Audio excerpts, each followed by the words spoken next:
Hey everybody, what's going on? Dace here. Today I'm going to be showing you how to fix a drifting stick on the Nintendo Switch Pro controller. I know there are a lot of videos out there saying like, oh yeah, just do this, do that. None of that stuff ever worked for either my Joy-Cons or the Pro controllers. So I decided to just do a complete dismantling and cleaning of mine, and it worked like brand new right after. And I don't just mean for like a few minutes. Like sometimes when people spray like under the stick or whatever, it's a little better for 3 minutes and then it's just back to drifting. I've been playing with this for days now and not once has it shown any sign of drifting whatsoever. So we're just gonna run through. You will need one of these kits. So anyway, let's just get right into this. I'll see how much light, like not everything may be shown the best, but because just how I have things positioned right now and the daylight. But one thing I will say, when we get to it, there's a part I'll specify.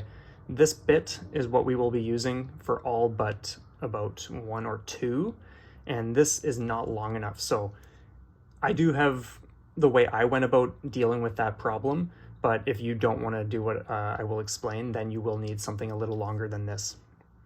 And that's about in total, yeah, a little over an inch, maybe an inch or so. But anyway, let's just get right into this. So to start, we're gonna do these handle screws. There are just 2 right here. I'm just gonna switch that. And I'll do my best to make sure that I'm looking at the screen. Otherwise, sometimes like you're working on something holding the controller out of sight, which doesn't help anything. So yeah, quick and easy. Those just come right off like that. You can set them on the sides.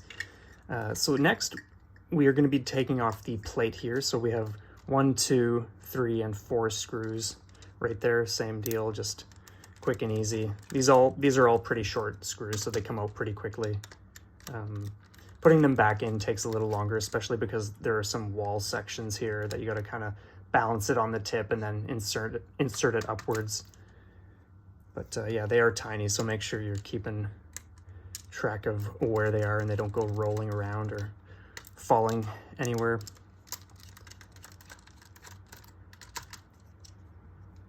Okay, so with those out, you just pop that plate right off.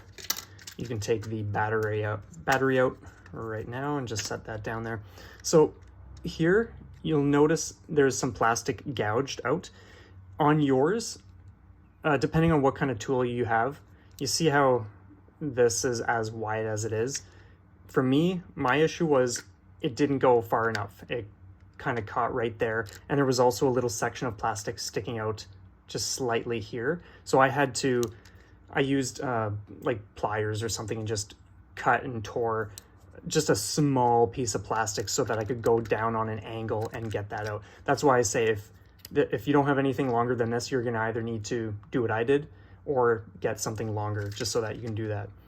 This one didn't have plastic I needed to gouge, but I still had to go down on an angle like that.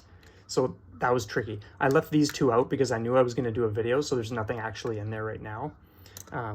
But yeah, so you take those 2 out, however you need to, right there. And then there's a 3rd one here. For me, I didn't mind experimenting and hacking this up a bit because the drifting was so brutal that I was like, okay, I'm either not going to be able to do anything with this controller anyway, or I just take a chance and see what happens. So we take out these next ones here, and there's one on this side too, so that's 3 plus the 2 that were already out because I didn't have them in earlier. And then we can just pop this off. I'm pretty sure I have all of them. Yeah, it's just kind of stuck. Okay, so there we go. This is coming apart. Now you'll notice these are attached, so be very gentle because you don't want to tear any of that stuff. So what you want to do here, you can pull off those Now for me, the drift was only on this one, okay? And that's been the same for all my controllers. It's always this one. I cleaned it already because, like I said, I've taken this apart already. I did my main cleaning, but there was a circular area around the base of this, which was all dust. So make sure you clean that. You can technically, I gave mine, like I said earlier, a very, very thorough cleaning. So I took out 1, 2, 3, 4 of those. I took this right off. I gave all my buttons a complete wash and clean. You don't need to do that for this part of the process. If you want to, then just be sure you're keeping track of where the buttons go and all that kind of stuff. And the rubber protective pads, like the sensor pads that go over top of the button areas as well. But as long as you just take a picture or something before you take stuff apart, you should be good. But since the main issue is just this right here, that's what we're going to deal with. So I have this ElectroSolve contact cleaner for electronics, which I originally bought it. Where is the little... I need my little red nozzle for that. Just give me 1 minute.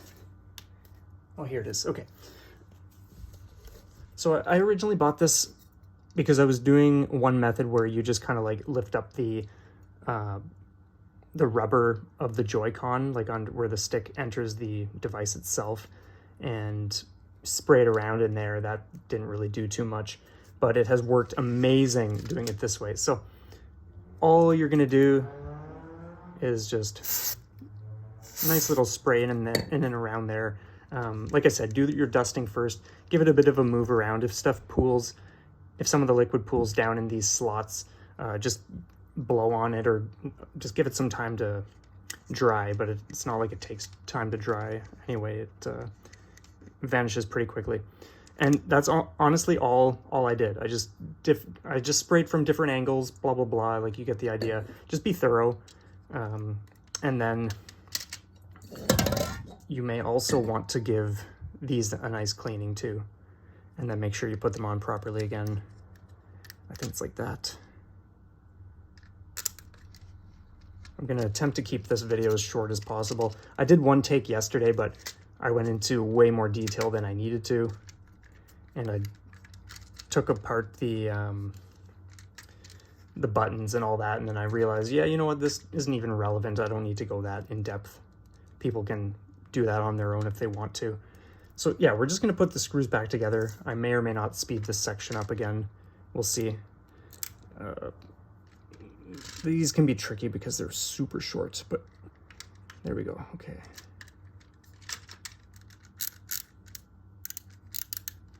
I must have hit that.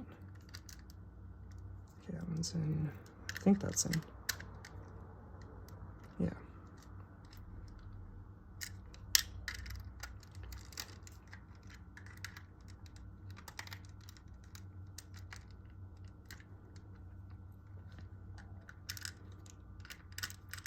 Some of these slots you can just drop the screw down and in, and then it will be fine, but some of them are a little trickier. Okay, so put your battery in.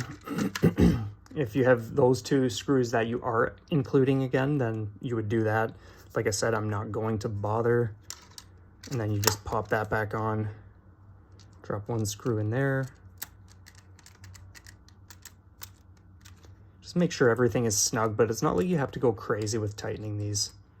They feel really nice. There's a nice natural tightness to all of these screws. And I'll see how well that goes. Just prop it up like that. Just nice, firm. Last one for here.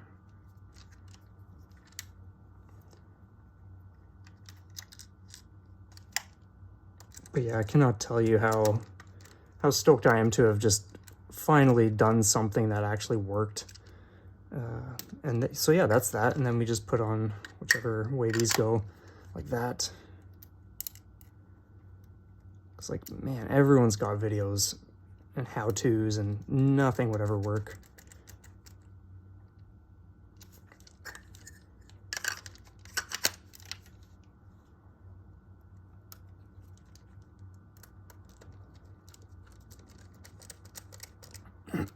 And that is it.